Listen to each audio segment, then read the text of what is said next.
salaamaaleykum sama gars yi ñu ngi leen di nuyu di leen jaajëfalaat di leen dalalaat ak jàmm chaîne bi di C5 Info di leen ñaanal jàmm te di ko sàkku ci yéen di ñaan suñu réew mii di Sénégal yàlla na fi jàmm sax ba faw di leen dalal jàmm tamit seen vidéo du jour tey nag dañ koy daal di jagleel la nga xamante ne bii nag mooy xew fële ca Niger muy nag coup d'état militaire bi nga xamante ne bii ñii di force de défense et de sécurité daan nañ koy amal le 26 juillet 2023 daal di renversé nag nguuruk Mohamed Bazoum gannaaw ba ñu ko defee nag jur na polémique bu bëri jur na nag coow lu bëri ak bruit bu bëri mais sama gars yi pourquoi lii di coup d'état juree ni coow fii ci Afrique de l'Ouest tout en sachant que nag bon ci at yi ñu génn gis nañ ko fi ci ay réew yu bëri gis nañ ko Mali gis nañ ko peut-être foofu ca Burkina Faso récemment en Guinée-Bissau donc pourquoi tey ji bii coup d'état jur polémique bu bëree nii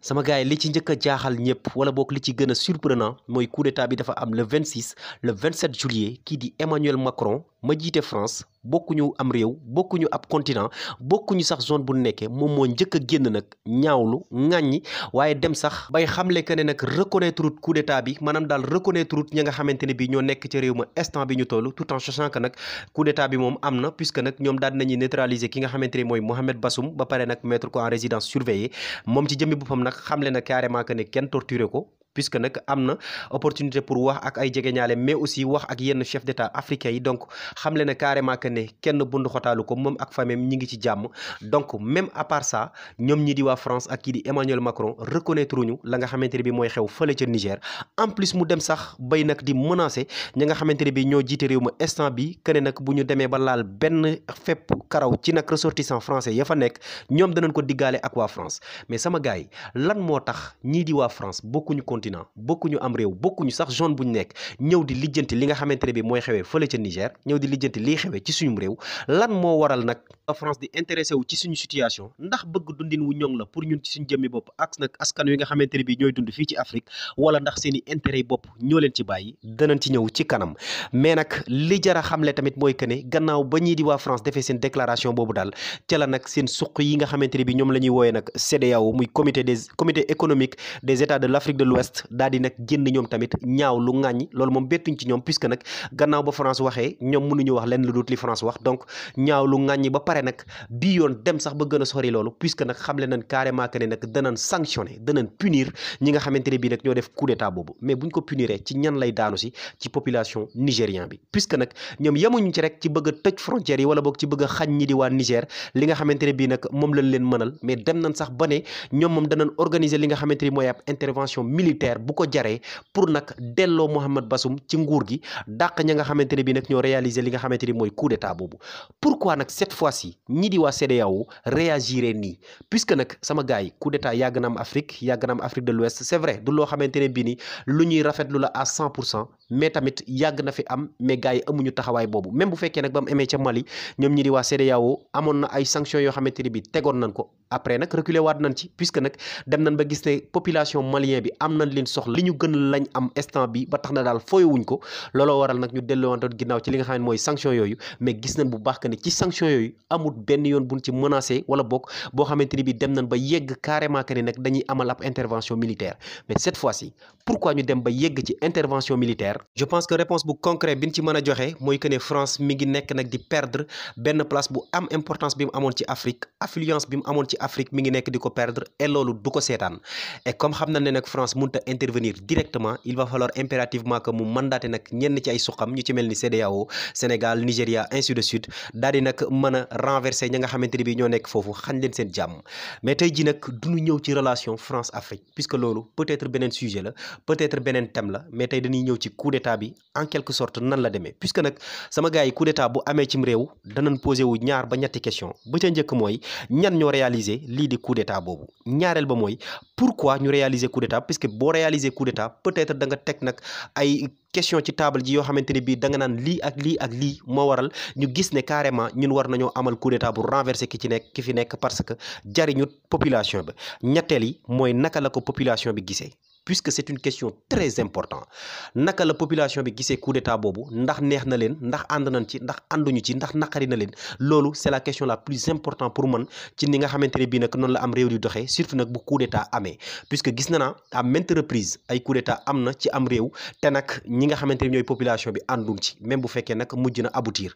on se souvient tous que ne nag ñii di waa Burkina Faso ba tey ñi ngi jooy ki nga xamante ni mooy Thomas Isidore Sankara ba tey ñi di waa Libye ñi ngi jooy ki nga xamante ne bii nag mooy Muammar Kadhafi bi nga xamante ne bii Nicolas Sarkozy moo ko fi jëlee mais tey duñ ñëw ci ñooñu dañuy ñëw fële nga xam ne mooy ca Niger. Et on va essayer de répondre ci ñetti questions yooyu pour nag ngeen gën a comprendre naka la coup d'état ba demee waaye tamit naka la ko population bi gisee. Et pour répondre ci première question bi ñan ñoo organiser li nga xamante ne bii nag wala boog manœuvrer lii di coup d'état boobu ñi ko organiser nag benn parti la ci ñi ñuy wooyee force de défense et de sécurité muy nag benn pàcc bu aju ci ñoom bu ñuy duppee CNSP muy nag conseil national de la sauvegarde de la patrie ca njiital nag ko nga xamante ni mooy Abdourahmane Tiani muy nag ab général de l'armée donc nag moom mii ak ñamu àndal ñoo daal di nag réaliser coup d'état boobu pour rappel tamit ñoom ñi ñoo yor garde présidentielle bi maanaam daal ñoom ñooy wattu kaaraangeek kooku nga xamante ne bi mooy Mohamed Bassoum donc ça a été très difficile wala boog doon na jafe lool moom nag mu daal di mucc ci coup d'état boobu d'ailleurs sax dañuy fàttali que ne ci ay jamono moom mii di Mohamed Bassoum daal di nañ koy nag defoon tentative de coup d'état malheureusement nag boobu coup d'état mujjit woon antu mu jàppoon ñoo ko def nag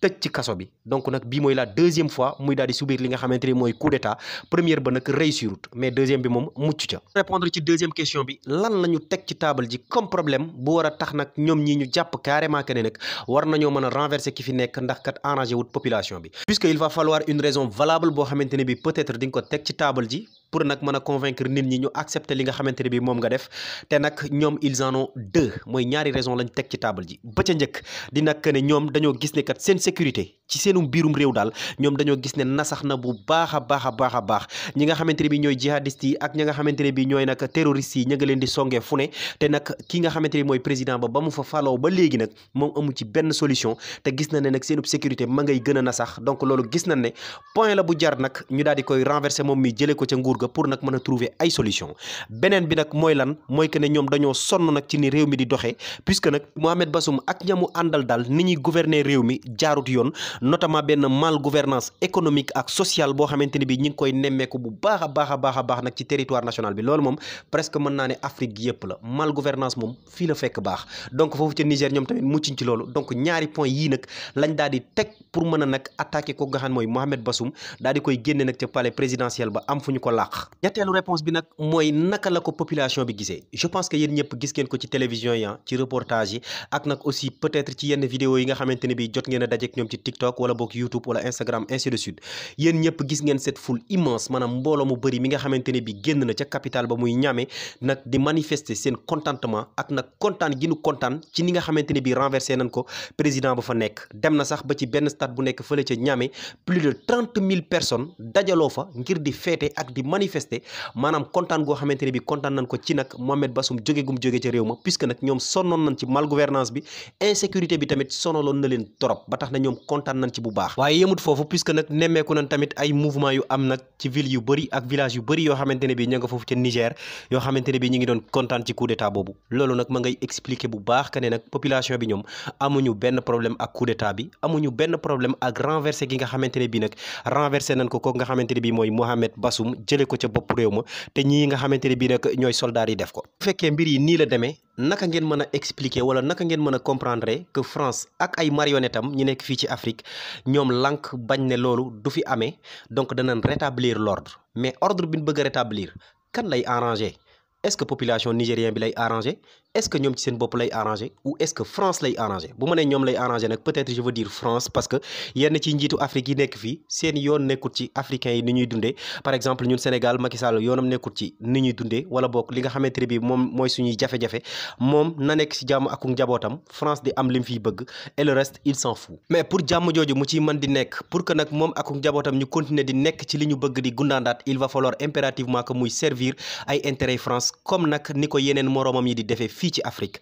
et pour cela nag il va falloir que lu France condamné mu condamné ko lan moo tax nag France di condamné lii ak lan mooy intérêt France ci mbir mi il faut savoir que ni France teewee woon Burkina teewee woon ko Mali ci nag li nga xam ne mooy ay base militaire noonu la ko teewee fële ci Niger instant bi parce que depuis 2013 ñoom armée bu France am nañ benn contingent bu fa nekk boo xamante ne bi ils sont plus de 1500 soldats yoo xamante ne bi ñu ngi dans le sol nigérien ñu nga foofu nga xamante ni mooy ca Niger donc ba nu fay ñëw lan moo nekkoon li nga xamante ni mooy seen objectif ci li ñu waxoon mooy jàppale Niger à ce que mu daal di xeex ak rébellion bi mu xeex ak li nga xamante ne bii nag mooy jihadiste ya nga xamante ne bii duggoon nañ ca réew ma jamono jooju mais 2013 ak léegi sama gars yi ñaata at la plus de 10 ans maintenant. fukki at yoo xamante ne bi sama gars yi tey la sécurité gën a manqué ca réew ma fukki at yoo xamante ne bi sama gars yi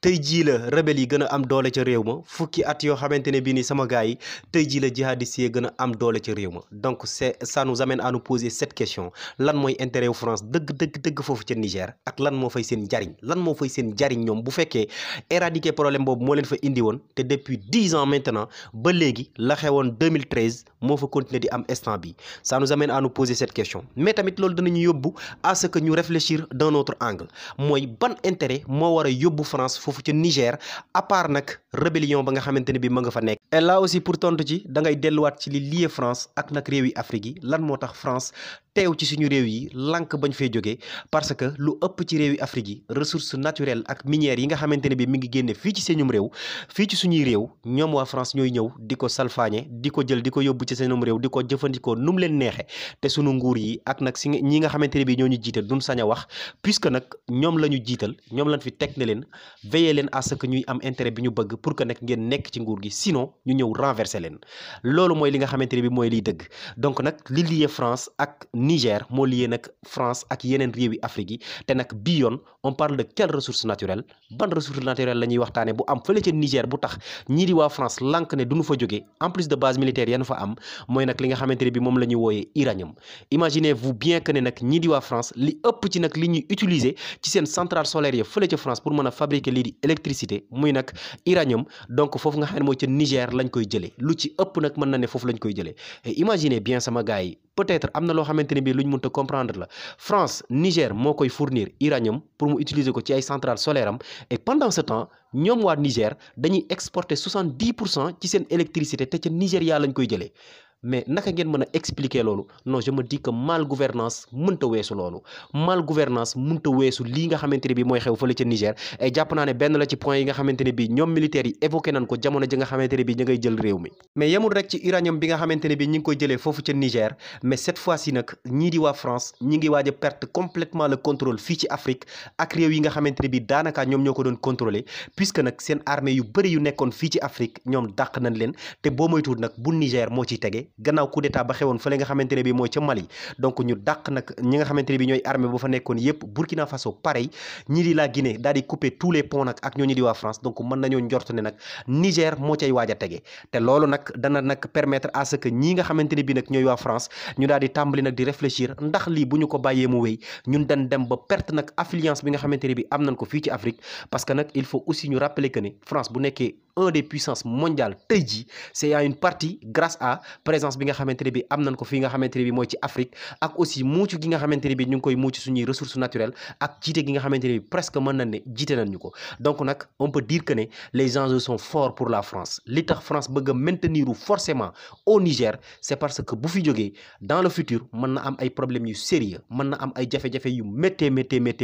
te loolu nag lay dawal boppam et pour ça nag moom mënut a intervenir directement comme ni ma ko waxee et pour ça il va falloir impérativement que mu mandaté nag yenn ci ay suqam ñu ci mel ni CEDEAO gi nga xamante ne bi kii di Laurent Gbagbo waxoon na carrément que ne benn importance donc la am fii ci Afrique mooy que créé nañ ko à part loolu gisut njariñ loo xamante ne bi moom CEDEAO am na ko donc nag man je pense que ne kii nga xamante ni mooy Laurent Gbagbo moom moo joxe la définition exacte de lii di CEDEAO parce que man musuñoo gis njariñul CEDEAO ci Afrique musuñoo gis CEDEAO muy diriger loo xamante ne bi wala bokk muy lijjanti loo xamante ne bi dafay intéresser Afrique juste li ñuy def lépp c'est pour l'intérêt des occidentaux ak ñi nga xamante ne bi ñoo nekk ci seen boppi réew yi te loolu nag il va falloir que ça cesse et pour nag ñoom ñu gën a maintenir seen affluence fii ci Afrique gën a jàppale France ils ont décidé de sanctionner dañoo décidé pour sanctionner ñii di waa Niger sanctionner nigériens yi ci attitude bi nga xamante ne bi am nañ ko ak aussi ci ña nga xamante ne bi ñooy jiite seenum réew donc nag loolu ba mu amee ñoom nag gannaaw ba France defee déclaration ba pare ñu daal di nag amal seenu réunion ñoom tamit daal di amal benn session extraordinaire bu amee woon fële nga xam ne mooy ca Abuja kii di Bola Ahmed Tinubu muy nag président wu CEDEAO ba pare nekk président wu Nigéria jiite ko ca sommet boobu nag bokk na ca 12 états yi nga xamante ne bii ni ñoom bokk nañ ca sommet boobu ci 16 états yi nga xamante ne bii nag ñoom ñooy constitué CEDEAO ñu gis ne nag carrément manqué na ci ñetti réew bu ci mel ni nag réewum Mali réewum Guinée ak réewum Burkina Faso nga xamante ne bi ñoom tamit ay junte militaire moo jiite nag li nga xamante ne bi mooy seenum réew jamono ji ñu toll ñoom moom dañoo décider carrément que ne bokkuñu nag ci sanction yi et mieux encore ñu xam le carrément que ne bu ñii di CEDEAO décider dugg en guerre ak ñooñu nga xamante ne bi ni ñooy waa Niger nañu xam bu baax que ne dañuy guerre ak waa Burkina dañuy guerre ak waa Mali dañuy guerre ak waa Guinée puisque nag ñoom ñett ñëpp dañuy rallier wu ci cause ñooñu di waa Niger. Donc en quelque sorte mën nañ ne mbir mi bu demee ba jur nag ab guerre ak intervention militaire on se retrouvera nag fii ci Afrique à une guerre boo xamante ne bi dafay concerner toute l'Afrique et même une partie de l'Europe puisque une fois guerre am kenn ku ci ne ci occidentaux yi da ngay protéger say intérêt kenn ku ci ne sa intérêt fa mu nekk foofu ngay protéger donc bu ñu dàq mukk ne bu fekkee intervention am na li nga xamante ne bi mooy ab guerre bu métti nag mën naa am ci diggante état africains yi et même une partie des états européens wala bokk occidentaux. et loolu moom wax dëgg fa yàlla ak fii ñu toll ak ndóol gi nga xamante ne bii nekk nañ ci ñun Afrique et plus particulièrement ñun Sénégal wax dëgg fa yàlla soxlawuñ ko te aussi bëgguñu ko donc on souhaite vraiment que loolu bañ a am gis nañ ne récemment ñii di waa Niger comme que ñoom ñoo doon jëlee fa la nga xam ne mooy ca Nigéria lii di électricité ñoom waa Nigéria pour nag ñu mën leen a sanctionner dagg nañ électricité boobu toog nañ lu mat minimum 3 jours yoo xamante ne bii ba léegi population nigérienne bi wala boog une grande partie ñu bëri ci ñoom ci lëndëm la nekk puisque nag amatuñ courant boo xamante ne bi moo leen approvisionné loolu nag ñu gis ne lu métti la ci Afrique bu ñu gisee yenn pays africains yi di xoqatal ñenn ñi wala bokk ñuy xeex ak ñoom juste pour intérêt wu ñenn ñoo xamante ne bi bokkuñu ak ñoom xeet du waaso du dara ña nga jógee fële ca réew yi xong nopp ya donc ñuy protéger seen i intérêt ba tax nag ñu bëgg entrer en guerre ak suñuy propre frère pour des intérêts yoo xamante ne bi ña nga jógee feneen wax dëgg yàlla ça fait mal et conclusion bi ñu mën a tirer nag ci li nga xam ne mooy coup d'état bi mooy que ne coup d'état du loo xamante ne bi kenn da koy encourager du loo xamante ne bi peut-être lu nit ñi di bëgg la ku sañoon sam réew ku fay toog ci président peut-être dañ koy fal démocratiquement mais réew tamit mooy toll foo xamante ne bi peut-être solution benn bi ñuy gis rek mooy coup d'état pour que nag mbir yi mën a demaat dans les ordres puisque buñ demee ba am réew ña fa nekk amatuñ sécurité nguur ga fa nekk di salfaañe koom-koomu réew ma nu mu ko neexee moom ak njabootam ak benn parti buy jógee Europe te nag ñi nekk ci réew mi di dund ci ndóol ak famine ak toujours fi muy mujjee mooy benn parti ci armée bi ñoo xamante ne bi peut-être li leen animé mooy bëgg seen réew patriotisme ñooy jóg renverser ña fa nekk